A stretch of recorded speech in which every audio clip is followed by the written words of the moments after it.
Because sometimes our problem as a country is that when I don't support President William Ruto, in fact, when he does something good, I feel very annoyed. Yeah.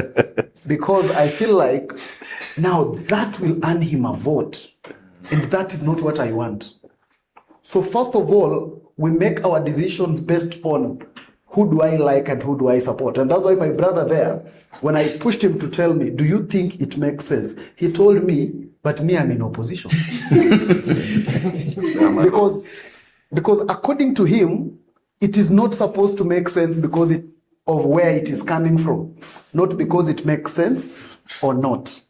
And so for me, I argue that, especially as a younger generation, the only way we can be able to start the process of moving country forward is if we can be able to make our decisions based on the strength of the point and not where we are first.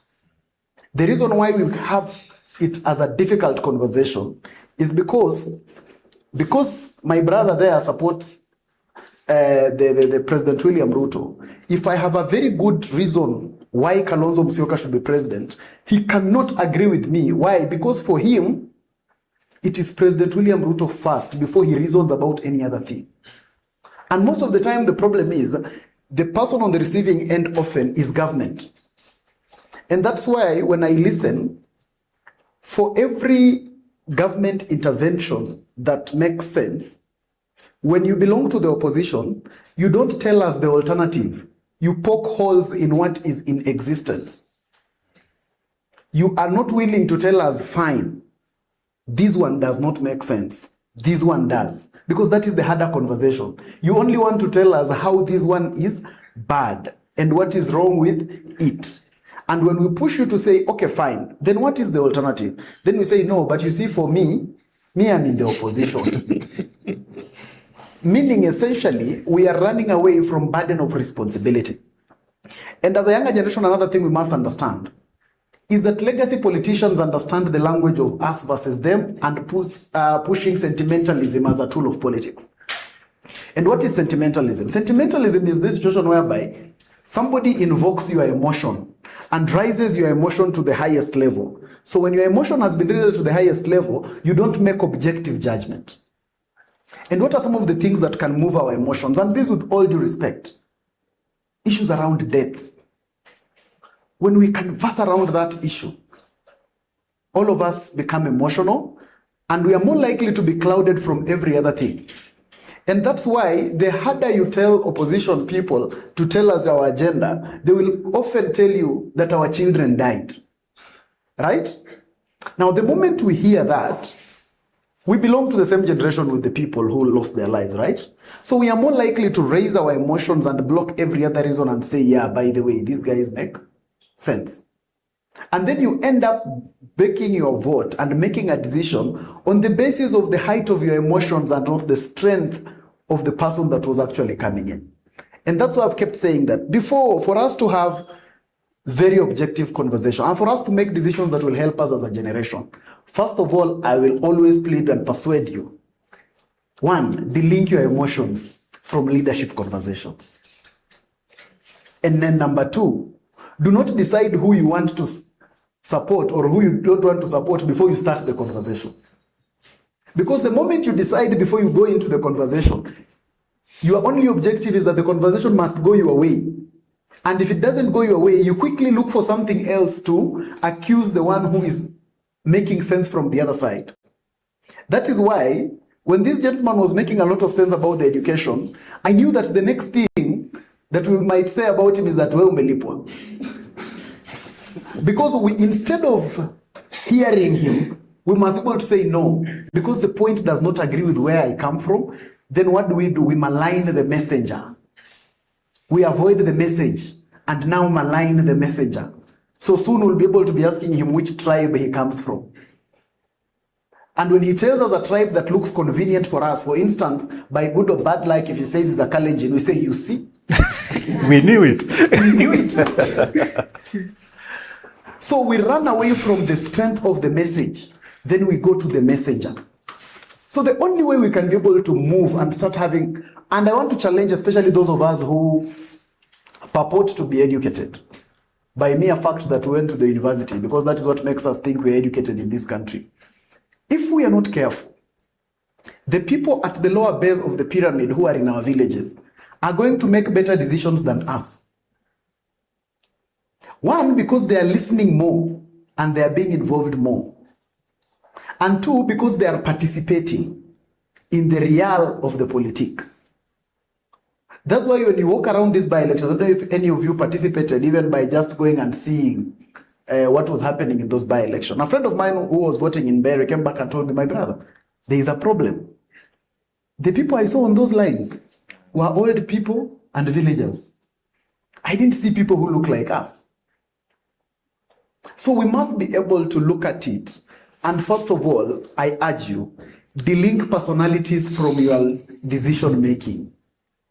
Stop loving. You can't decide that me, I love Mwalimu Odoyo Wiji. So after you have declared that you love him, everything else that you hear that is going to be negative about him, you're going to refuse it.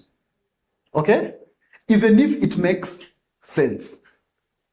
That is why when your relationships are beginning, all of you know that your partner is the best.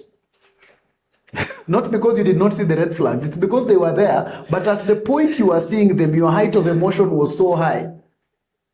So even if you walked into a room and just found this guy doing those, these things I see in Nigerian movies where someone has some red things and ainama akiinuka, and you can be able to see that this is a ritualist.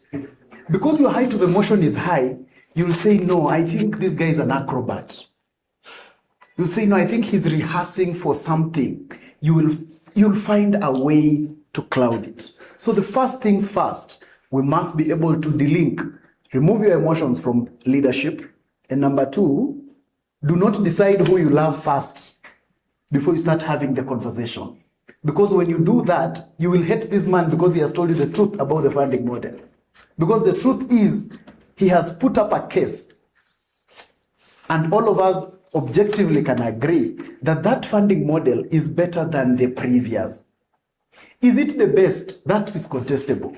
Might you be having an idea that is better than this one that is there? It is true, it might be possible. But is it true that this one is better than the previous one? I went to Kenyatta University myself. At the time I was in Kenyatta University, my school fee per semester was about 13,000 shillings. That school fee, according to my parents, was so little that my father told me that I'll only pay this fee for 1 year. Because I hear that in university, you people have a lot of free time. If you cannot make 13,000 per semester, go back home. So I'll only pay it for 1 year. And then from the following year, he left me to go and make sense and ensure that I can be able to gather this money. But the juxtapose is this. In the same university, when I was a student leader, we had to start something called Somesha Mwenzako. Why did we start Somesha Mwenzako? Because we realized that towards the deadline of fee payment, so many students used to drop out and they cannot be able to afford. And why were they dropping out? They were dropping out because some of them do not have 3,000 shillings, 2,000 shillings. Like someone has raised up to 10, but getting it to 13 is crazy. They cannot be able to get to that. So that means that truthfully, we have different abilities as students. Whereas in one parent, this one is too little that now, wewe jisomeshe. Another parent, yes, we have been cascaded downward, it's now 13, but it's still more to someone else. But now the funding model dictated that because all of us are in the same university, we are equal status, so all of us paid the same. So one parent was paying 13,000 out of a balance of 642 million. Another parent was paying 13,000 out of a balance that does not exist. Out of debt. Out of debt. And that is why this new funding model tries to address that and say, wait a minute, can we be able to look at what can you have and what can we be able to get? Lastly, nation building is always work in progress. By the time my brother here will be running for president, which might be 20 years from today, I can assure you, he'll also have promises he'll be giving people. So let us get the understanding that nation building is not an event, it's a process. America is over 200 years old today. Okay? But the people who are planning to run for president of America, they also have something to promise the people of America. Thank you. So imagining that you can be able to have a microwave solution, let me, as I finish, trying to imagine that this government or any government, you can belabor all the problems to it and it should provide you all the solutions that you wish for is imagining too much. We must also ask ourselves the question of, what was their manifesto? How far have they implemented it? Are we moving forward or are we retrogressing? But we cannot be able to say that all problems on earth are going to be solved by one government. If they do that, what will I promise? Because I'm running for president after 2032. Thank you. Okay, thank you.